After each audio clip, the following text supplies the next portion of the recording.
In today's conversation, I'd like to discuss and further acknowledge that you already know how to listen to yourself, think for yourself, and find the answers within yourself for questions that you have about your life, who you are, your purpose, and how you want to live. The illusion is it seems to appear out here first. And then, upon deeper introspection, you acknowledge that what was actually found within ourselves first ends up being reflected out here. To further emphasize, let's look at this quote here from The Power of Your Subconscious Mind by Joseph Murphy. He says, "The solution lies within the problem. The answer is in every question. If you are presented with a difficult situation and you cannot see your way clear, the best procedure is to assume that infinite intelligence within your subconscious mind knows all and sees all, has the answer, and is revealing it to you now." So I remember a while back, I had this consulting arrangement, and what initially started out as more of an advisory role on some of their projects, and with some involvement, turned into heavy involvement, a working from morning till night type of deal. And while the money was great, I realized that it was time to leverage. Only I didn't know how. And that's the power of working with this information. You need not worry yourself with how. And so I found also, it's best not to. And then the how shows up just like that, as you had allowed it to show up. So what I do in these moments is I bring myself into a light flow. This is often where we inwardly find the answers to the questions that we have. This is experienced more so in certain brainwave states. So let's discuss them. They are gamma, beta, alpha, theta, and delta. Now, one is not better than the other. They are all important for optimal performance. What we're interested in exploring today for the sake of our conversation is alpha brainwave. And before we do that, let's discuss some of my findings for each of them. First, we have gamma waves. Gamma waves are observed during higher mental processing, problem-solving tasks, and also, interestingly, in states of heightened consciousness, which suggests that they may also play a role in mystical experiences. Then we have beta waves.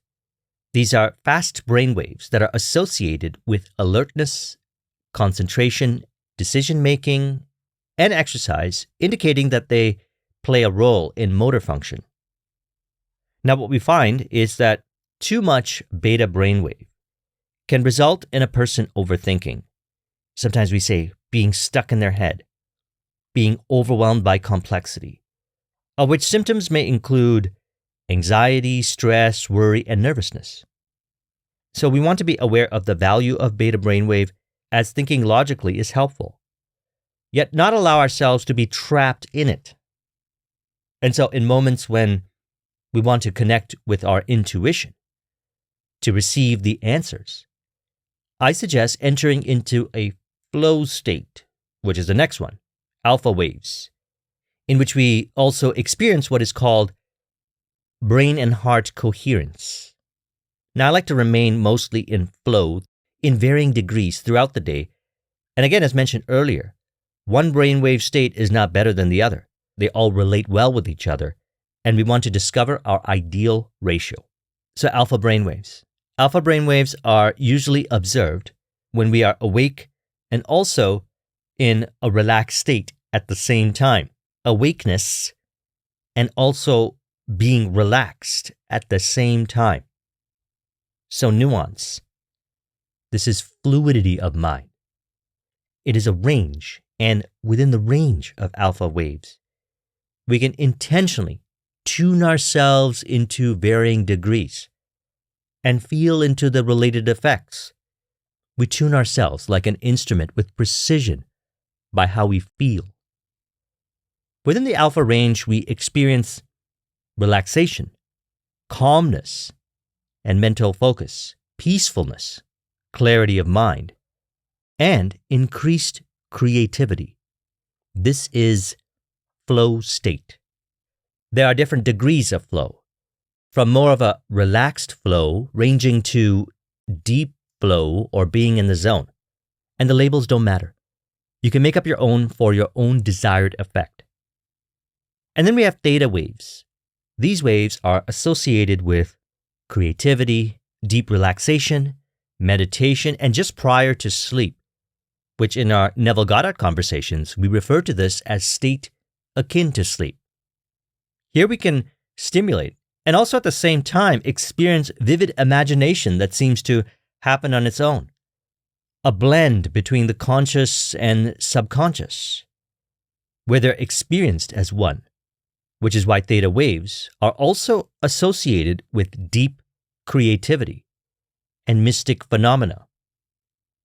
During this state, we can also access the subconscious mind to identify deeply held beliefs and memories through perhaps a process like the one Carl Jung coined, referred to as active imagination.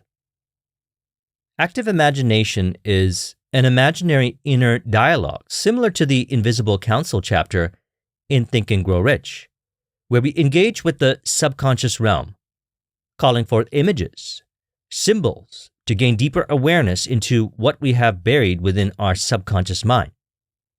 They can also show up as characters, and one could engage in dialogue with them to gain deeper understanding, why we believe what we do, and why things are the way they are in our life.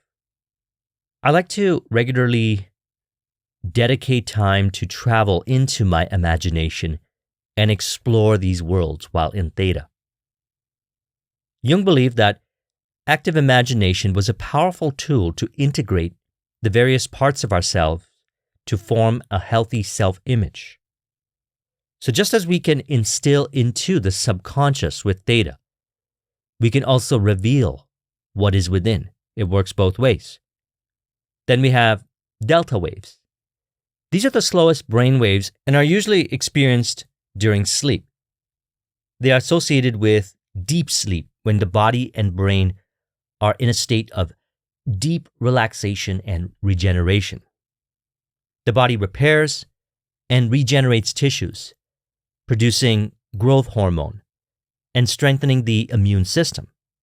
Interestingly also, they are observed in deep meditative states and practices like shamanic journeying. So alpha state is our focus for today. It is experienced throughout the day, which again, I experience from morning till evening to various degrees in a way that is ideal for me. And I would recommend discovering what is ideal for you.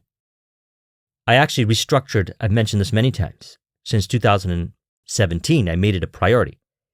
And thus I restructured my entire life to make it a priority for the benefits. So let's apply what we're discussing here.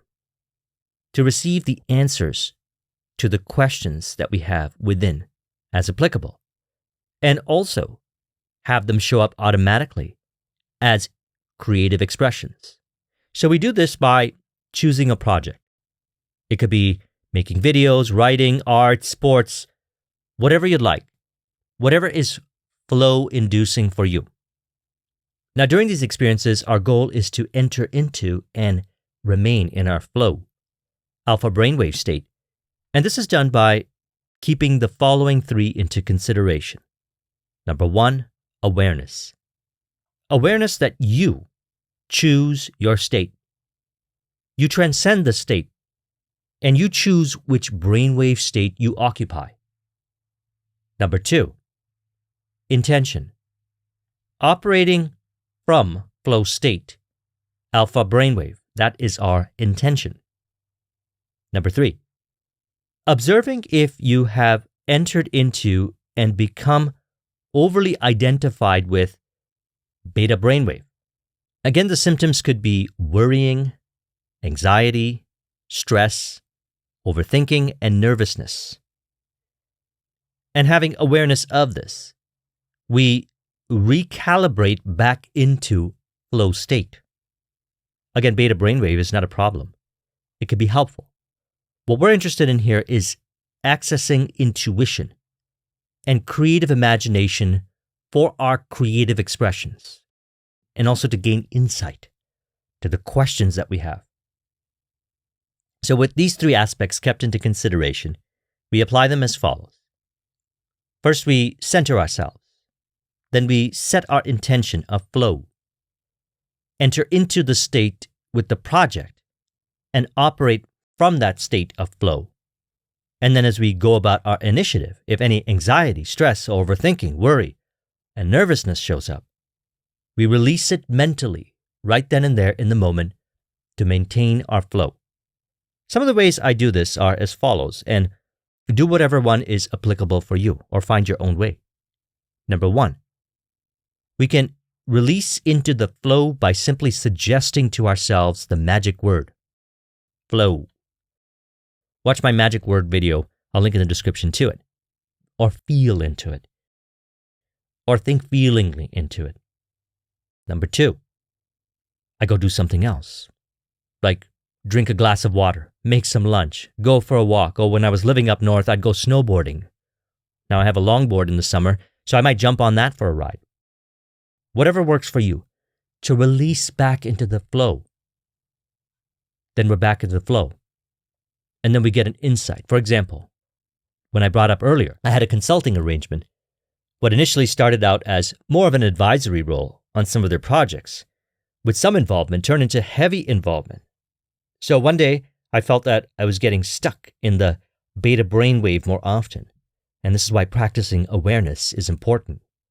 I always encourage observing what you are thinking, feeling, and how you are behaving, to observe what state you are in.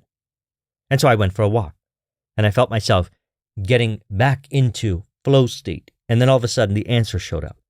I remembered a perfect person to take on 95% of the responsibilities, and it turns out that she was interested in the opportunity. So we brought her on the project, and just like that, so much of my time was freed up again. It's interesting if we only allow space for the answers to show up. They do. It can happen in beta state as well. However, I find it happens easily while we're in flow state. You see, you're going to go about doing whatever you're going to do anyways. Might as well do it from a state of flow.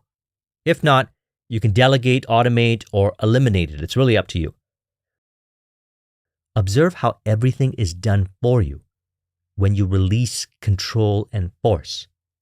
Not only do you get the insights you're looking for, the answers to your questions, but everything else seems to move effortlessly in the outer world as well. With this way of life, you'll surrender more and more needing to control-based beliefs, and you'll do the things you love to do and delegate, automate, and eliminate everything else. This is what happened to me when I made flow a priority until this day. And so this remains the essence of all I teach. So what we're doing here is allowing creative imagination to show up and run our lives. I like the way Napoleon Hill says it in Think and Grow Rich. He says, the imaginative faculty functions in two forms. One is known as synthetic imagination, and the other is creative imagination. Synthetic imagination. Through this faculty, one may arrange old concepts, ideas, or plans into new combinations. Creative imagination. Through the faculty of creative imagination, the finite mind has direct communication with infinite intelligence. It is the faculty through which hunches and inspirations are received. It is by this faculty that all basic or new ideas are handed over. So we can try to use synthetic imagination to figure things out, and it does help at times. And what I found is intentionally going off the rails now and then, not listening to the made-up rules of this world and allowing creative imagination to occur, which is, again, not trying to force or control, trusting that infinite intelligence within you knows. Because I find that the solution that shows up from creative imagination is far more innovative to get the job done. And so why not apply it? Infinite intelligence is buried within your own skull. You can access it by letting it show up. You just let it happen. The conscious mind is silence, and the subconscious brings forth the genius idea. This is creative imagination, ways that are unknown, beyond trying to figure out irrelevant rules or labels which mean nothing to it. I actually find it operates better without labels anyway, so I may only refer to it as the unspoken, the silence, the unseen for the sake of our conversations. It is formless. And if we label it, it seems to challenge those conscious mind labels to release the labels for our benefit, to not limit the individual in which it expresses through. So it is unseen, formless, labelless, and may make no logical sense, and can even be considered irrational. And again, those are only labels. It is the creator of everything, and you don't need to look elsewhere for it. It shows up from within. The answer flashes upon your mind's eye, or we may hear a voice inside. And then right then and there, we know what to do, or not do. Crystal clear. So, you already know what to do. You already have all the answers. You allow them to show up within. Or you can allow them to reflect outside from another person, whatever you'd like. Since I enjoy inner and outer relationships, I do both. Nevertheless, it is first found within. So let's look at the flow process here from Mihaly Csikszentmihalyi's book, Flow, and apply it to allow the answers to show up. This is about allowing, releasing force and control, and letting it show up. First, we have a clear goal, operating by intention, whatever it may be for you, from a place of flow. You simply intend it. I'm doing this from a state of flow. You'll start to get into it. Again, it could be whatever. Creative project, making a video, writing, whatever you'd like. Then we have immediate reporting and feedback. So for our application today, this is about how you feel. We want to feel into the flow. It feels like releasing control. You trust. Some way, somehow, this is going to turn into something ideal. And it always does. You may not even know what it is that you're creating. You hold a blank canvas and brushes, or as I say often, behold the two gifts, mind and speech, as stated in the Hermetica, the gifts that are equal to immortality. And through these gifts, creative imagination is expressed, and you know it will. The unseen hand will move you like a marionette, surrendering to divine will. Then you're performing the activity. You'll notice that you'll start enjoying it. You're flowing with it. If there's tension, release it. And into the flow you go. Now let's say we're aware of beta wave symptoms, as mentioned earlier. We can recalibrate in the ways that I mentioned. Our goal here is to release any need to control and allow creative imagination to take care of everything for you. Not try to force nor control. So whatever you got to do to release that control, do it. For example, go for a walk, change the environment, do a meditation, or anything that releases the overthinking, and the answers and insights pop up in mind. For example, in my notes for this video, in the middle of putting them together, I went for a walk, and the Ozzy Osbourne song Crazy Train popped up in my mind, and I put it in the video as I mentioned earlier. Sometimes going off the rails in a healthy way can be helpful for our flow. So then you get back into your initiative and continue again, all the while remaining aware of what you are thinking, feeling, and if you're flowing or not.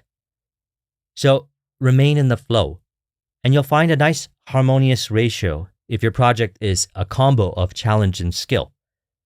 Creative imagination, the unseen hand will take care of it. Surrender into it. You will rise up in skill. If you sing or speak, the unseen voice will sing for you. Release the control. You'll find this process not only enjoyable, you'll find it a way of life. Releasing control. Observing how everything is done ideally for you by the unseen. And then we experience. Action and awareness become one. It feels like body is moving on its own, operating ideally. If you're working with teams, for example, because this can apply in meetings, everything you say flows smoothly. You're dialed in, conversational flow, which may seem like you're not even thinking anymore. And it feels like you're not doing anything, yet everything is happening. There are no distractions, no fear, no indecision, no overthinking, no emotional turmoil. Creative intelligence flows through you and the initiative is complete. And you see the symbol of your surrender, the book, the art, the results, the whatever you set out to do. And it may appear like nothing you imagined initially, only more true to your ideal. Thus, the result is ideal.